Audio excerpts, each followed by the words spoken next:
Chapter 60. Gairah sang CEO dingin. Keesokan harinya, Donna dan Luna sudah bersiap-siap untuk pergi menemui orang suruhannya, dan dia akan memberi pelajaran kepada Anggun. Lo yakin mau menjual Anggun ke rumah bordil, Don? Iya, karena itu pantas buat cewek penggoda seperti dia, jawab Donna. Mereka pun berangkat menuju gudang tua tempat Anggun disekap. Di Hotel Dwi Pangga, Fandi yang sudah mendapatkan alamat di mana Anggun sekarang, bersiap-siap untuk berangkat dan tak lupa teman-temannya juga sudah bersiap. Seperti yang dibilang Anggun kemarin, Fandi pun membawa 5 orang polisi dan kebetulan komandan polisi itu kenal dekat dengan Papa Fandi.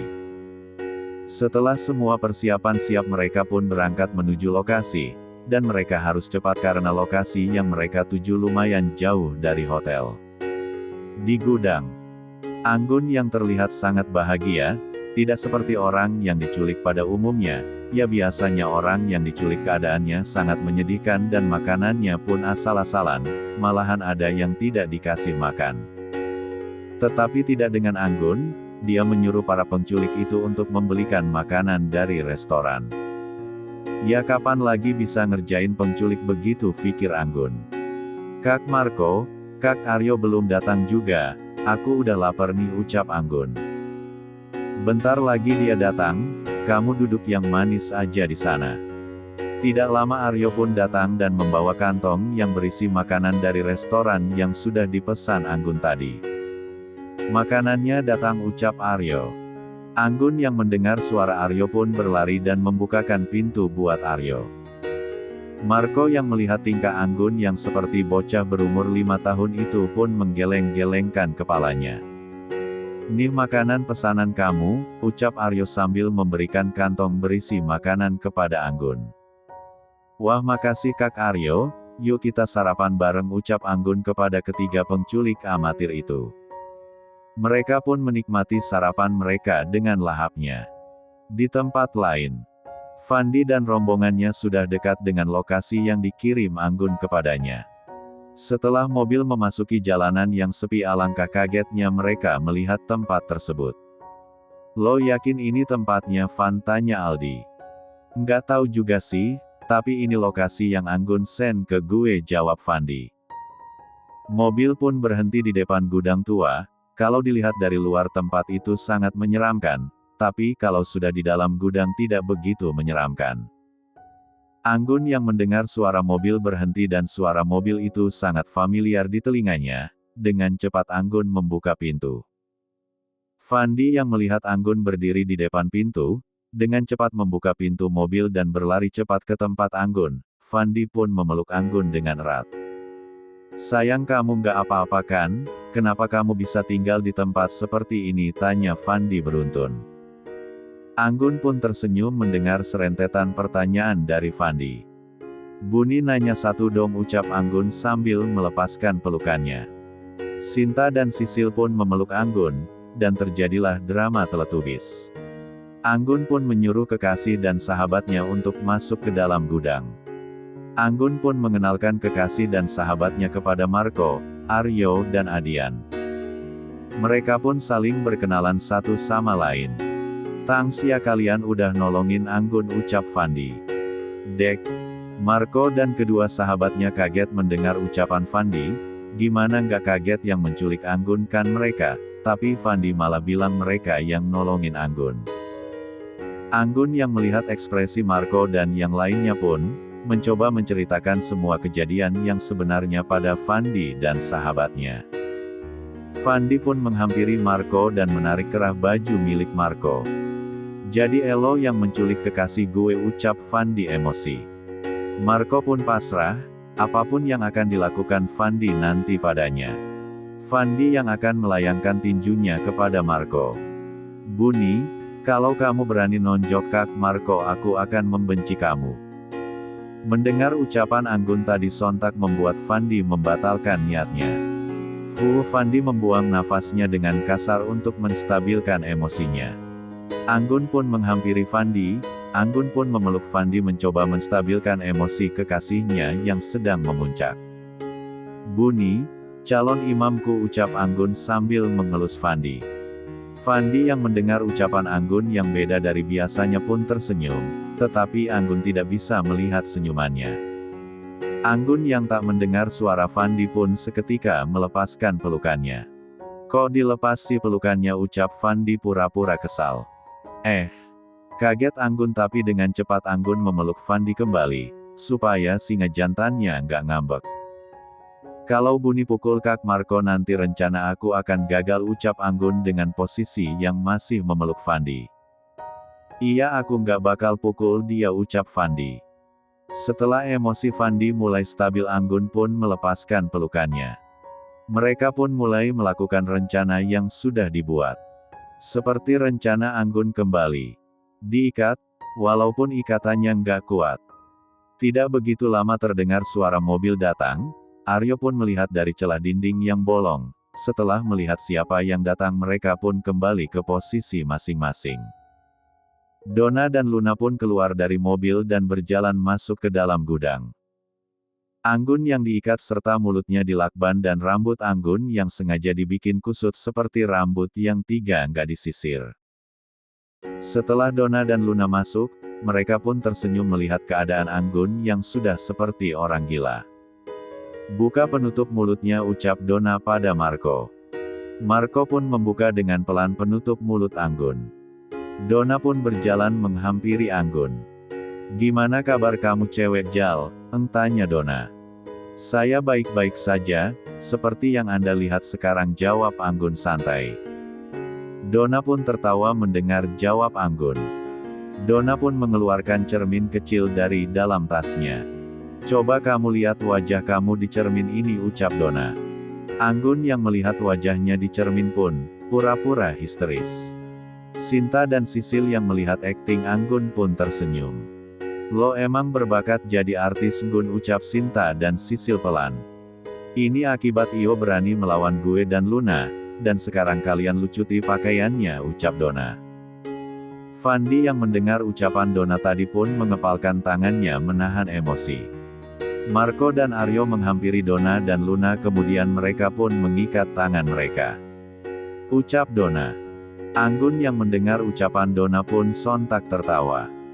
Semua orang yang berada di dalam gudang itu pun bergidik ngeri mendengar tawa Anggun. Gimana nggak tawa Anggun terdengar seperti orang psikopat. "Let's start this game," ucap Anggun. "Seram amat ketawa kamu sayang," gumam Venji. Anggun pun melepaskan tali yang mengikat tubuhnya, dan berlahan dia menghampiri Donna dan Luna. "Ikat mereka di sana," ucap Anggun.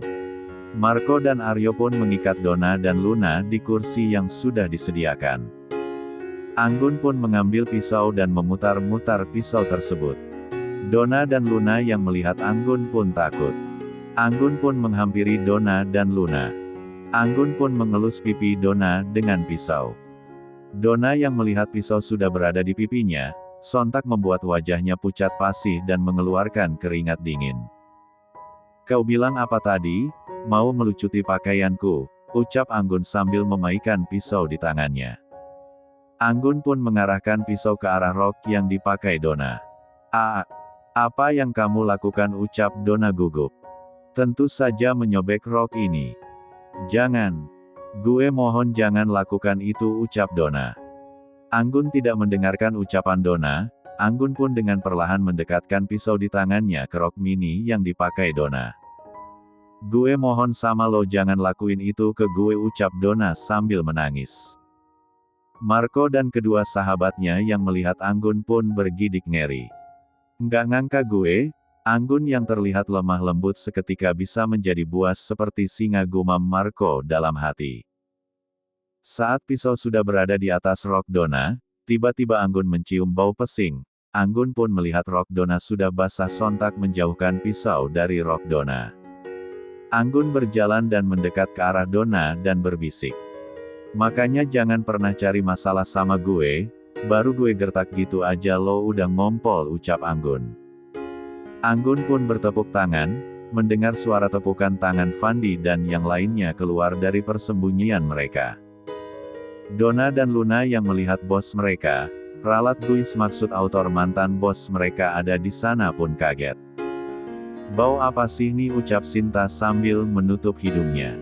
"Iya bau banget," ucap Sisil yang menutup hidungnya juga.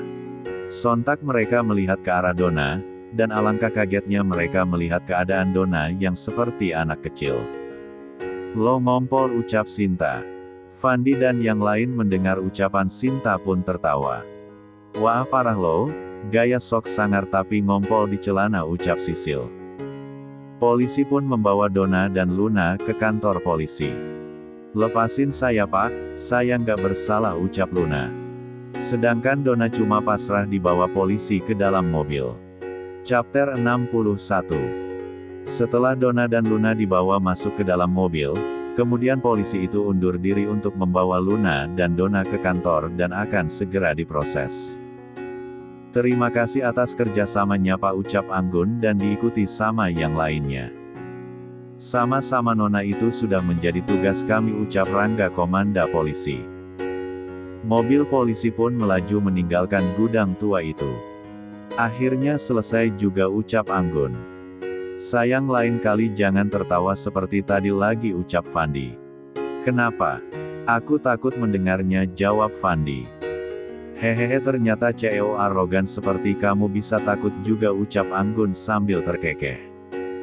Anggun jalan menghampiri Marco dan kedua sahabatnya. "Makasih ya kak, saat Anggun di sini kalian sudah mau memberi Anggun makanan yang enak, dan seperti janji Anggun kemarin, kalian bertiga akan kerja di perusahaan Wiguna," ucap Anggun. "Tidak usah Gun, kami tidak pantas mendapatkan pekerjaan di perusahaan keluarga kamu," ucap Marco. "Loh, kenapa?" "Karena kami sudah jahat dan sudah berani menculik putri mereka," ucap Aryo. Anggun pun tersenyum mendengar ucapan Marco dan Aryo, dan Anggun pun semakin yakin untuk mempekerjakan mereka di perusahaannya. "Selama Anggun di sini kalian tidak pernah menyakiti Anggun, bahkan kalian ngasih Anggun makanan yang enak," ucap Anggun sambil tersenyum. Fandi yang melihat Anggun tersenyum pada tiga cowok itu pun merasa kesal, dan berjalan berlalu meninggalkan Anggun. Aldi yang melihat Fandi pergi dengan wajah lesu pun hanya tersenyum. "Dasar tukang ngambek," gumam Aldi. "Kamu kenapa sih Bi ketawa begitu?" tanya Sinta. "Itu Hani." Fandi cemburu lihat Anggun senyum sama cowok lain, jawab Aldi. Sinta pun ikut tertawa mendengar ucapan Aldi. Sinta pun menghampiri Anggun dan berbisik di telinga Anggun. "Gun, Fandi pergi, kayaknya dia ngambek." Anggun melihat sekeliling ruangan dan benar Fandi sudah tidak ada di sana. "Bentar ya kak, Anggun tinggal dulu sebentar, kalian ngobrol-ngobrol dulu ya," ucap Anggun. Anggun pun berlalu pergi dan mencari singa arogannya yang lagi ngambek. Setelah lama mencari akhirnya Anggun menemukan singa arogannya. Anggun pun menghampiri Fandi. "Buni ngapain di sini?" Fandi yang mendengar suara kekasihnya pun menoleh sekilas dan menatap langit kembali. "Buni." Fandi cuma diam. "Mungkin Buni nggak ada di sini," ucap Anggun. Saat Anggun akan pergi, Fandi menahan tangannya. "Mau kemana? Mau masuk ke dalam nemuin yang lain? Di sini aja temanin aku." Anggun pun tersenyum dan duduk di samping Fandi. "Aku nggak suka lihat kamu senyum sama cowok lain." Kaget Anggun. Hening. "Buni. Hihammmm. Apa Buni cemburu sama Kak Marco?" "Sangat, berjanjilah kalau kamu tidak akan tersenyum manis lagi pada cowok lain." "Promise, sekarang kita masuk yuk, kasihan yang lain udah nungguin." Anggun dan Fandi pun berjalan dengan bergandengan tangan, masuk ke dalam menemui para sahabatnya mereka. Sesampai di dalam, Aldi pun melihat Fandi dan Anggun jalan bergandengan. "Cie yang udah nggak ngambek lagi," ucap Aldi. Fandi yang mendengar ucapan Aldi sontak menatap tajam pada Aldi. Aldi yang mendapat tatapan tajam dari Fandi pun terdiam. "Gun, sekarang kita mau ngapain?" tanya Sisil. "Karena masalahnya sudah selesai, kita pulang," jawab Anggun. Gimana dengan mereka, tanya Gio. Mereka akan ikut kita, nggak apa-apa kan bunyi ucap Anggun. Nggak apa-apa ucap Fandi.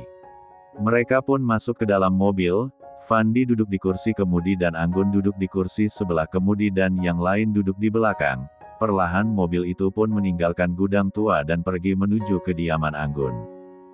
Setelah menempuh perjalanan selama 30 menit akhirnya mereka sampai di depan gerbang rumah Anggun. Marco dan kedua sahabatnya begitu takjub melihat pintu gerbang rumah Anggun yang begitu megah dan tinggi. Pintu gerbangnya aja sudah semegah ini apalagi rumahnya, pikir mereka bertiga. Fandi pun membunyikan klakson mobilnya. Pak Ujang yang mendengar suara klakson mobil pun membuka pintu gerbang. Setelah pintu gerbang terbuka mobil Fandi pun perlahan masuk ke dalam. Saat menuju pintu utama rumah Anggun, Marco dan kedua sahabatnya dibuat takjub kembali sama perkarangan rumah Anggun yang begitu luas dan di sana banyak ditanam aneka bunga juga. Benar-benar rumah Sultan, gumam Marco dalam hati. Mereka pun sampai di depan pintu utama rumah Anggun dan mereka pun turun dari dalam mobil. Ting tong. Big Ijah yang mendengar suara bel berbunyi pun membuka pintu. Ceklek. Assalamualaikum Big ucap Anggun dan diikuti sama yang lain. Waalaikumsalam jawab Big Ijah. Mereka pun masuk ke dalam rumah Anggun dan duduk di sofa. Big tolong bikinin minum buat teman-teman Anggun, ya kata Anggun. Baik non ucap Big Ijah sambil berlalu ke dapur untuk membuatkan minum buat tamu nona mudanya. Kalian tunggu di sini dulu ya, aku mau panggil papa dulu ucap Anggun. Anggun pun berlalu menuju kamar orang tuanya. Tok tok tok. Mama Anggun yang baru selesai mandi dengan handuk kecil yang masih menempel di kepalanya dan mendengar suara pintu diketuk pun berjalan membuka pintu. Ceklek. Sayang kapan datangnya? Baru aja nyampe mah jawab Anggun sambil mencium tangan mamanya. Tumben anak mama kesini. Maaf ya ma Anggun kemarin sibuk banget, papa mana mah? Papa di kebun belakang sama adek. Anggun ke tempat papa dulu deh mah, soalnya ada hal penting yang mau Anggun bicarain. Ya udah, kamu duluan kesan entar mama nyusul. Oke mah. Anggun pun berlalu meninggalkan kamar mamanya. Saat mau kembali ke ruang tamu Anggun berpapasan dengan Big Ijah. Big minumnya bawa ke kebun belakang aja. Oh iya non. Sesampai di ruang tamu. Guys kita ke kebun belakang aja yuk, papaku ada di sana ucap Anggun. Mereka pun pergi menuju kebun belakang rumah Anggun. Di kebun belakang, Wiguna yang sedang asyik membersihkan kebun buah dan memangkas dahan-dahan pohon mangga, sedangkan Aska membantu menyiram sayuran yang ada di sana. Anggun dan para sahabatnya sampai di kebun belakang rumahnya. Dari kejauhan Anggun melihat papanya, Anggun pun berlari ke arah papanya dan itu tidak luput dari pandangan para sahabatnya.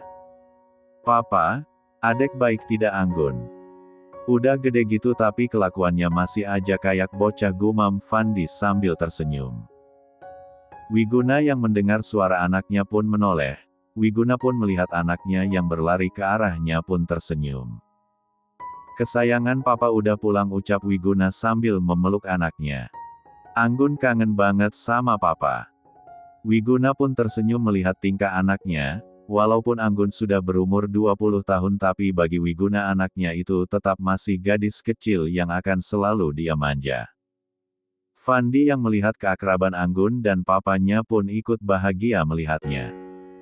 Di sini masih ada aku dan yang lainnya loh sayang ucap Fandi. Anggun yang mendengar suara Fandi pun tersadar dan membuat wajah Anggun memerah seketika. Sorry Buni ucap Anggun dengan nada malu-malu. Fandi yang melihat calon mertuanya pun menghampirinya dan memberi salam. Apa kabar om ucap Fandi, sambil mencium tangan Wiguna dan diikuti sama yang lainnya. Alhamdulillah seperti yang kamu lihat Fan ucap Wiguna sambil tersenyum kepada calon mantunya. Kita duduk dulu yuk ucap Anggun.